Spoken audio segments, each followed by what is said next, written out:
ওই যে একটা গাছ দেখতে পাইতেন আপনারা সবাই, ওই গাছটা ভালো করে ফলো করে দেখো। ওই যে ফুলটাও তার সাপের মতো, সাপে যেরকম গোট ফুলাই রাখে এরকম এই গাছটা দেখুন। আপনারা একটু ভালো করে ফলো করেন এই গাছ। যদি আপনারা এই গাছের যদি শিকড় যদি আপনার কাছে থাকে, এই গাছের যদি শিকড়টা যদি আপনার কাছে থাকে, তাহলে যে কোনো বিষাক্ত সাপ আপনারা ধরতে পারবেন যে কোনো সময়।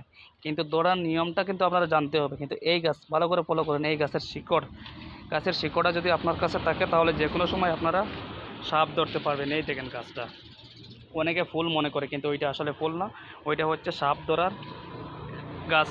গাছের শিকড় অনেকটা আছে, আপনারা ফলো করে দেখতে পারবেন। যে কোনো সময় আপনারা এই গাছের শিকড় হাতে বাইন্দা আপনি যে কোনো সময় সাপ ধরতে যাবেন, যে কোনো বিষাক্ত সাপ আপনারা ধরতে পারবেন। এই গাছটা ভালো করে ফলো করেন। আর যদি দ্বিতীয় নম্বর কথা আছে, যদি কাউকে সাপে কামড় দেয়, এই গাছের শিকড় যদি সেচে আপনারা পানি এই সাপে কাটা রোগীকে খাওয়ান, তাহলে সঙ্গে সঙ্গে তার সাপের কাটার এই বিষটা কিন্তু সঙ্গে সঙ্গে শেষ হয়ে যাবে। অন্য কোনো মেডিসিন ইউজ করতে হবে না।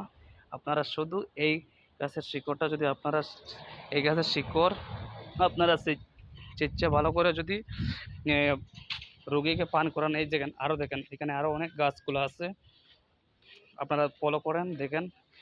অনেকটা গাছ আছে এখানে, দেখতে পাচ্ছেন আপনারা। এই গাছটা ভালো করে ফলো করেন আপনারা। মানে রোগীকে এই গাছের শিকড় সেচা আপনারা যে কোনো সাপে কাটা রোগীকে পান করান।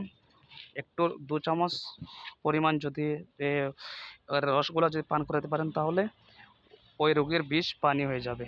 আর অন্য কোনো কবিরাজি কোনো কিছু করতে হবে না। ভিডিওটা আপনারা শেয়ার করে দেন।